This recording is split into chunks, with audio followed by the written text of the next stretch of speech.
So this is the old Broadway? Broadway Cheese Factory. Okay.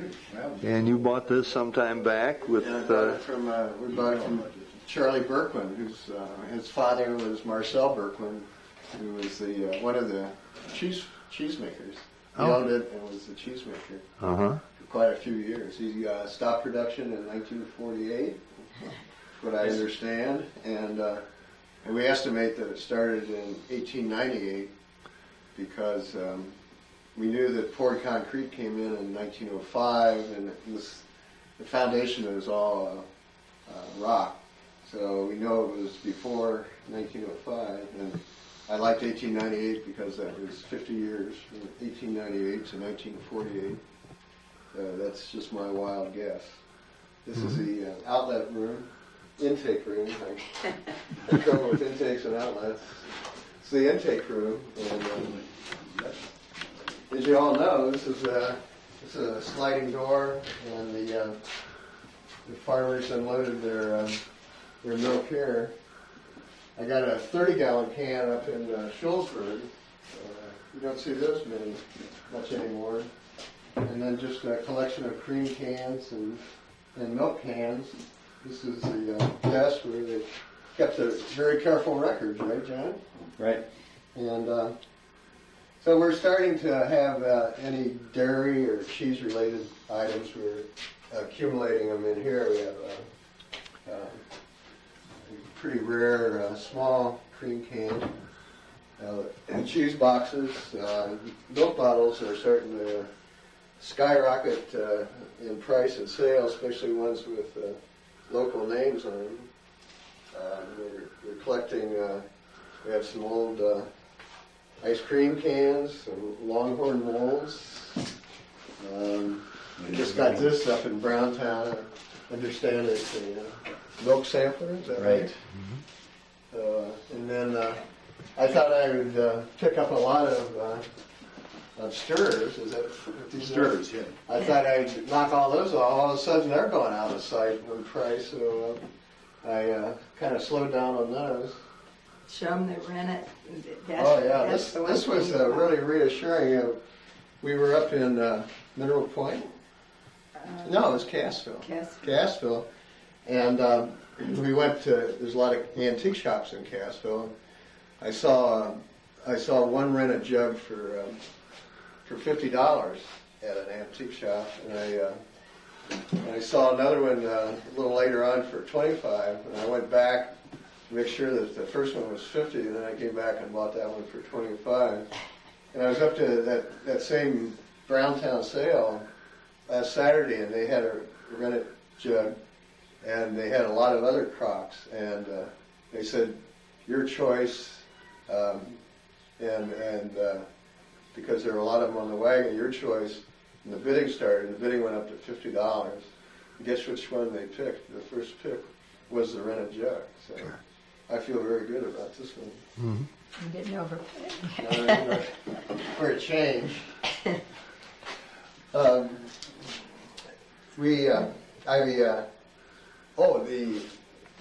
This was really amazing. I was at a sale with Chuck Killian. You know Chuck Killian, and there were a lot of us standing around, and it was a FFA consignment auction, and somebody had donated 3 of these molds, and I said to Chuck, what are those? He said, Swiss cheese mold. And so it was the first thing they auctioned on, and they couldn't get a price. They finally said $2.50 for all 3. And I said, fine, and I got them. And all during the sale, people came up to me and said, what'd you pay for this Swiss cheese mold? And I said, $2.50. Do you want to sell one? No, I think I'll keep them. But again, at this Browntown sale, they had the small ones, and they were selling for about $10 a piece. So it's fun. It's been an education. Okay, well, so you're going to do this just for your own pleasure, or? Oh yeah. This is strictly my own pleasure. Own antique shop. No. No sales. No No sales. When we're gone, there'll be a great big one. Yeah. And, That'll be big. and this is the Broadway Cheese Factory, which you feel was established there in 1898, right? Well, our best guess. And, Certainly Glenn, do before you have any 1905. idea about the date? Glenn?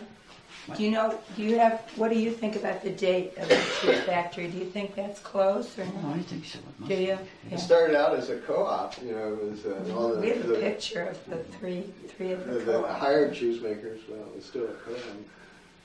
And you know, you always had to have a cat, you know, because the cheese and the mice are That's right. synonymous, and of course the cat goes with the deal. So He's a Yeah. I good think mouser. you're starting really at the right procedure.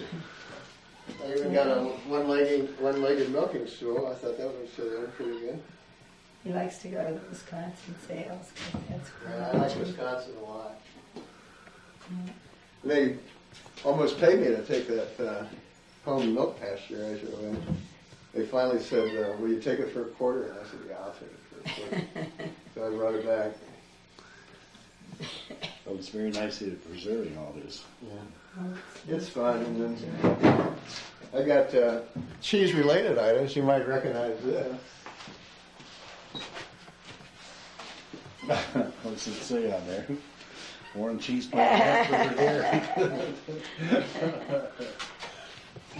Yeah, just I'm still trying to figure this one out. I got this up in Browntown too, and it's a rendering works, Dubuque, and the phone number is 1232, so you know it's pretty old. But I don't know what it was for. But they must have passed them out just like you did the cleavers. Maybe you wanted to just scrape the tail off the Yeah. off the tail. Huh? Could be. No, that's about it. Okay.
A few bonders around here at that A time. lot of bonders, most all bonders at that time.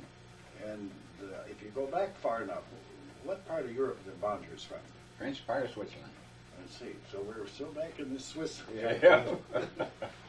It seems like I can't run out of that because it's Arian is Darian. And this is his wife, Ione. And Ione, where were you born? I was born in the neighborhood too. And right down south Yes, there, right south, here? yeah, Okay. south. All right. And over here we have Lynn Shively. And where's your ancestors from? Well, I was born in Hanover Township. And that's down here, down by Hanover, Illinois? Yes. Okay, which is south of Galena, right? And Highway 84? South of Elizabeth. Okay. And how